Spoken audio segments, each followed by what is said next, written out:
All right. So today we're going to do the Eli44 44 Days of Christmas. Every day I'm reading y'all something out of my book, 44 Ways of Expression. You know, there's been a lot of people out there that's been supporting and been encouraging me and just been, buying my books, jamming my music, and I really ain't even all the way out yet, you know what I'm saying? I got this monitor on my wrist, But and I got the track phone right here, Fed phone. So for every day I'm gonna come and I'm gonna read you a portion out of this book. It's 44 poems, we got 44 days. But I'm gonna start today with the introduction.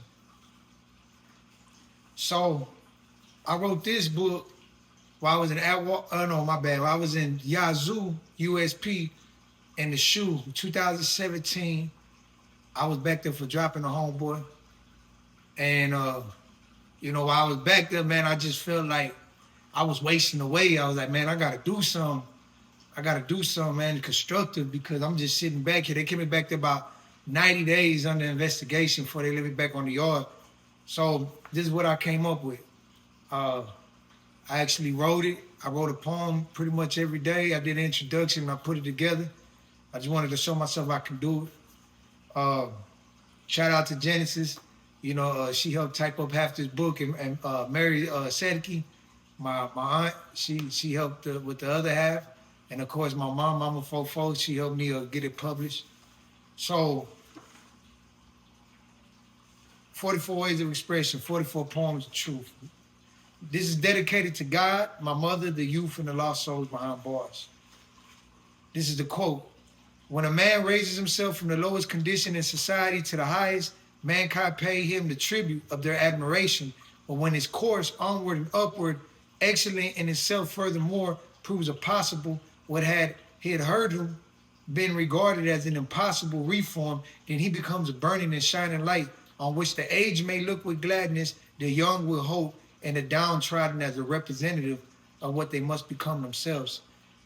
This is quoted from James McCoon Smith from Frederick Douglass's My Bondage and My Freedom. That's the quote that I use. The forward is from a Sureño who has a life sentence. He's from Florida. His name was Benny Gramps, Jonathan Gonzalez. He says, finally there is a voice for the Hispanics, and it seems that the raza has been waiting for such phenomenon for all eternity.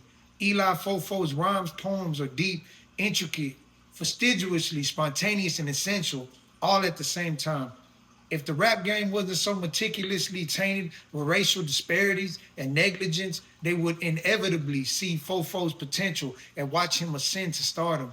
Yet this man will not be dissuaded that easily. His ambition will get him there, with or without them. Irrefutably, he's one of the best artists there is today, tomorrow, and always. And his FBOP number is 73505. Jonathan Gonzalez. Y'all can look him up, fbop.gov. Give him some love, man. He was my neighbor.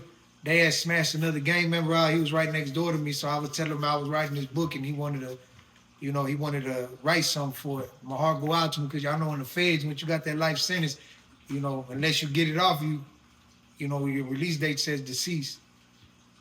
So this is my introduction. As long as I could remember, I've always loved words, especially in rhythm. They have always been giving me a sense of freedom and comfort. My first love is and will always be music. That is the reason for my current incarceration. I was independently funding my music. And in 2 years of my pursuit of being a rap artist, from 2013 to 2015, at the age of 23 and 25, I believe that I accomplished a lot. I have 3 CDs, mixtapes, 44 Ways to Get Paid, Cora, and Cora 2. Over 10 professional music videos and countless shows with big artists. I sold numerous amounts of merchandise, t-shirts, women's apparels, cups, CDs, and DVDs. Honestly, I know I did not even experience the tip of the iceberg of my potential. That is the hardest thing to accept behind bars, knowing you could be doing so much more than what the feds allow you to do. They could take my liberty, my money, and my body, but they cannot take my quota, and that's my heart. They cannot take this, my God-given talents. One of the tactics the feds try to use on me to snitch was my music career. They kept pointing out that I'm so close to blowing up, I shouldn't take the fall, and I'm facing 10 years to life. By the time I get out, my rap career will be over. I replied, if I debrief, my rap career is over regardless. To be honest, I don't even think the world cares about who's a rat or not, who really did what they're rapping about. They just like the beats and the way a rapper flows on it. My honor and respect are still in place. And truthfully, I got a break in my sentencing. My criminal history is off the charts, literally. In actuality, my previous charges are minor felonies and misdemeanors, all drug, non-violent, but the points racked up. If I had 2 more grams of purity, I would have been at 188 to 210 months, which is 15 years, 8 months to 17 years and 6 months. The day of my sentencing was on May 27, 2016 in Austin, Texas, at the courtroom with an honorable judge, Sam Sparks. My mother gave a tear-jerking speech, keeping her dignity, but telling the judge my life story and part of hers, so he could understand and picture where I'm coming from. I still remember the fear and desperation in her voice. I'm not a heartless, cold-blooded killer.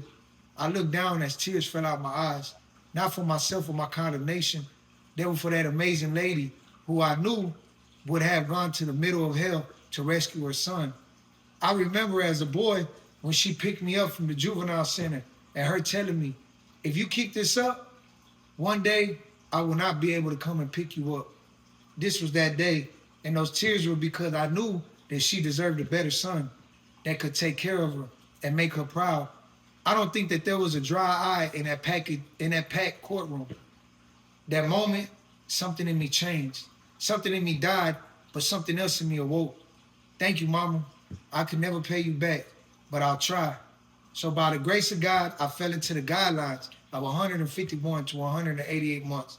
The Honorable Judge Sam Sparks is known for giving the max, and I was recommended for an upward departure, more time because of my criminal history, and I was still on state parole. I fasted and petitioned to God, as did my family and my friends, and I had many outstanding support letters. Thank you to those who took the time to write those for me. That day, I was sentenced to 151 months in a federal facility. I feel part of the reason that I got so much time was because I refused to debrief, to snitch. And even though my sentence is lengthy, I pride myself in the ability to look in the mirror and love what I see. A man who stands on his own 2 feet, that won't break his word for nothing. In the end, that's all we got. Unfortunately, the dude I didn't snitch on is the same dude that was trying to extort my family for money, a real scumbag. I didn't protect him. I did that because it's not in me to rat on nobody. I've been loyal to the wrong people all my life, but God told me that vengeance is his, so I pray about it and move forward. I would never glamorize being a gangster or a hustler, but I do believe if you choose this life, then there's codes that you must abide by. A man gets in a hole and a man digs himself out. If I could go back and change the decisions I made, I would. And at times, it seems I'm the only one who's playing by the rules in this dirty game. And it makes me wish I would have never got involved. Ultimately, I realize I made the decisions that landed me in this predicament. There are many who fall for the illusion of the fast life, captivated by this lifestyle. We have to recognize the spirits at work. We have to do better. I do realize that this gift and talent God has invested in me comes with many responsibilities and obligations. This talent is a weapon that could be used for good or evil, to give or to take. My pen is mightier than a gun, for a gun can only be effective when a gunman travels and can only be felt as long as one wields it. My pen can affect someone in Asia and someone in America at the same time without me even having to travel. What I write will be here after I'm gone, so I feel a responsibility to the young ones, present and future. I feel obligated to be as truthful as I can be and not hide or sugarcoat reality. I cannot make your decisions for you. However, I can tell you what happened when I played with fire and how scorching the flames were. I write these poems to influence the youth in a positive way, to motivate them to express themselves. I do not believe that I would be sane or alive today if I was not able to express myself. I started writing when I was 14 years old in the midst of poverty and a broken home. I pray that the youth learn from my mistakes and never have to suffer this road that I chose to take. Even though I kept it as real as I could, there are still people who slander my name, and that discloses that there is no honor or no love in this street life. You will never satisfy the world's appetites. Open your eyes and see that there is a major problem in the USA, and where they stuck me is not the answer. I wrote these poems in a special housing unit at Yazoo High, U.S. Penitentiary. I have been here under investigation for months. It's 2017 during the holidays. These poems are a little dark, but they shine light on the truth. I can only reflect what I've lived through, just like my music. Jesus told me the truth shall set you free, so I care not who I offend. I leave you with the words of Curtis Jackson from Get Rich or Die Trying when they put him on lockdown. It's either express myself or die trying. These words are eternal. Eli44, Lucy Ivy. I see y'all tomorrow. 44 days of Christmas. We turning up. Yeah. You can get the book. Google Eli44 book. You can get it or holler at me. Send it on the Cash App. Thank you.